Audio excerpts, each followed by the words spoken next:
The Druids are one of the most underrated class, stacked with all sorts of powerful spells and ability like the Flame Blade spell is actually the highest damage dealing light weapon there is, and we'll be making build based on Flame Blade inspired by Blades of Chaos from God of War, just pure slice and dice, an aggressive melee burst damage Cleaver build that melts everything in your way. And let's get to it. We are using the Flame Blade from the Druid spell list, the highest damage dealing light weapon, 3d6 per hit. That's like twice the damage of a normal light weapon, even triple.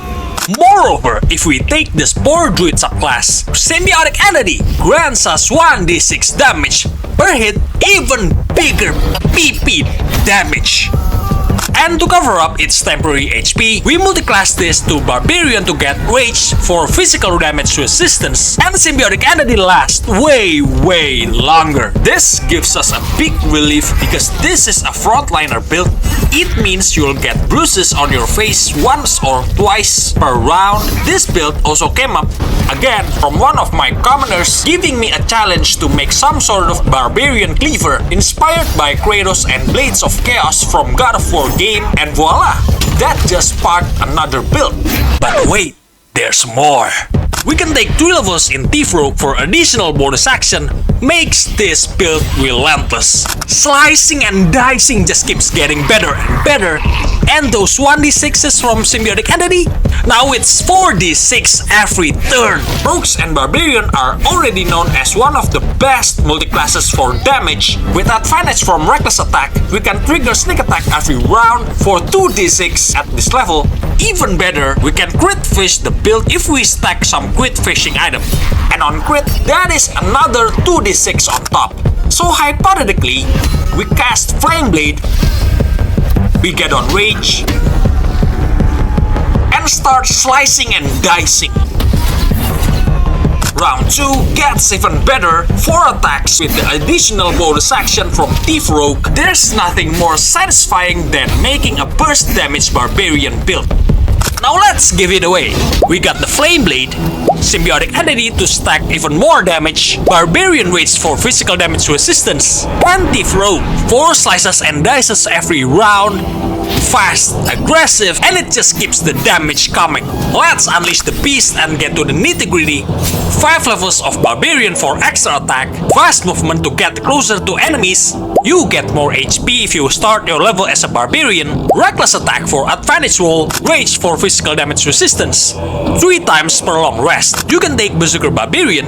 This way you can attack 3 times with the Flame Blade and get better single target damage overall. And since we are planning on crit fishing, minus attack rolls won't be a problem. On the other hand, in the name of character creation, we'll be choosing Tiger Wildheart Barbarian for this damage dealing Barbarian build. Tiger's Bloodlust what makes it so perfect, fighting 2, even 3 enemies in one swing. This one is much better AoE damage, even bigger PP damage.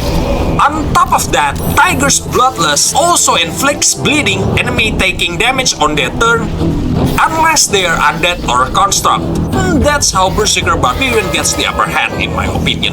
Bleeding also causes disadvantage on con saves, perfect to set up for builds like my Stunning Strike build. Next up, perhaps your Barbarian draws power from the Emerald Grove, 4 levels of Druid for Long Strider. Fog Cloud is the best CC amongst the first level spells. Guidance and Resistance, solid utility overall for your lockpicker, or even run this build as your party face. Perhaps you prefer starting your level as a Druid, giving you Wisdom save proficiency to avoid most of the powerful spells. And of course, our bread and butter, the Flame Blade, and 3 second level spell slots, so 3 times to cast per long rest. Lines up perfectly with 3 times per Rage per long rest. Then for the subclass, we go for Spore Druid, known for Druid for damage dealing with weapons. And what we want here is Symbiotic Entity grants you 1d6 extra damage on every hit. Without Barbarian Rage or any kind of damage resistance, it is hard to keep it up from depleted, and we need that temporary HP to stay up or we lose the extra damage.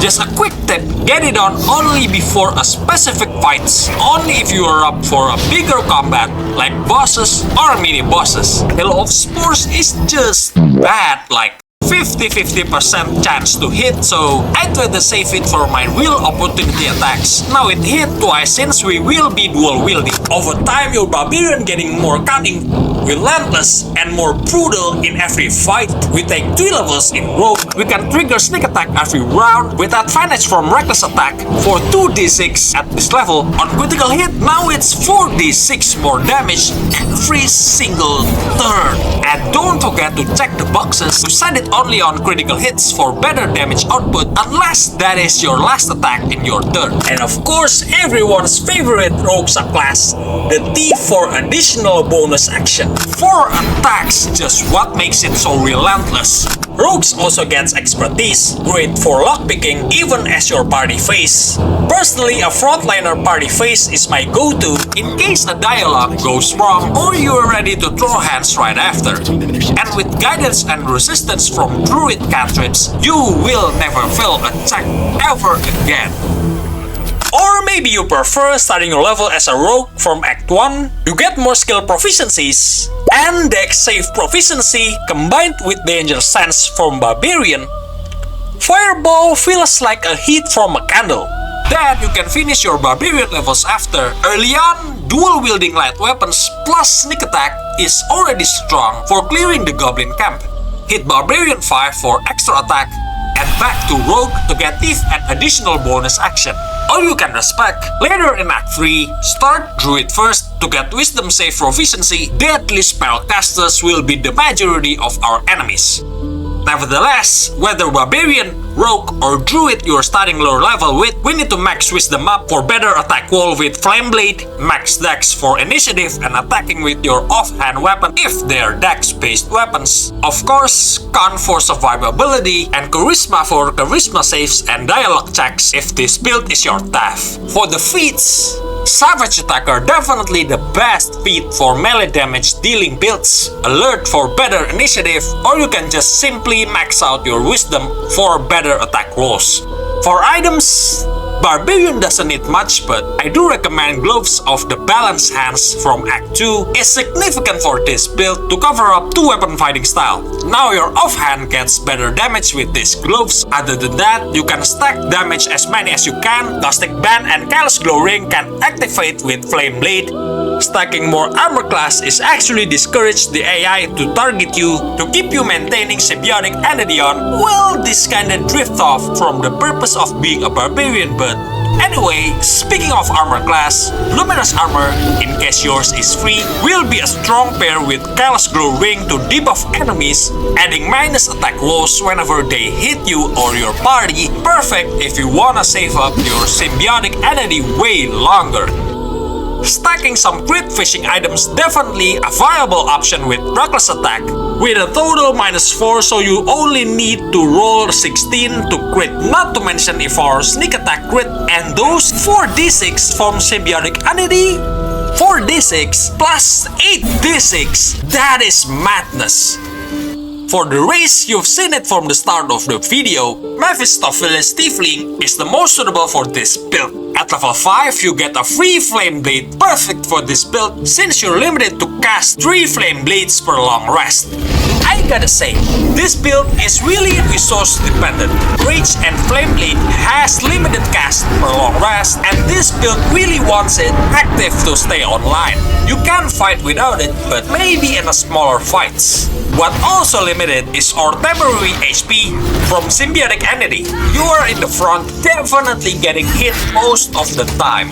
And once Symbiotic Entity gone, all that extra 1d6 per hit gone and your damage drops. So I don't know if you can consider this Barbarian a tank build. More like a bruiser. So you actually need an additional tank to back this up, or just simply kill your enemies before they kill you is the best defense. And in early game, before you get the Flame Blade, damage-wise, it will fall behind compared to two-handed weapons. I'd rather switch up with versatile longswords and great weapon master for early game. But ultimately, a Flame Blade build that just builds different, aggressive, and chaotic with a total of 4 critical hits per turn, all damages spikes hard and fast. There's nothing more satisfying than making a burst damage Barbarian build, like Kratos with the Blades of Chaos or Dark Urge Murder Hobo stretch everything in your way. And finally, if you're bored of running a Bard or Sorcerer as your staff, this might be a good party phase stacking expertise, guidance, and resistance. That's it for the video. Thank you for reaching this far. I hope it's worth your while. That's all I've got. I'll see you next time.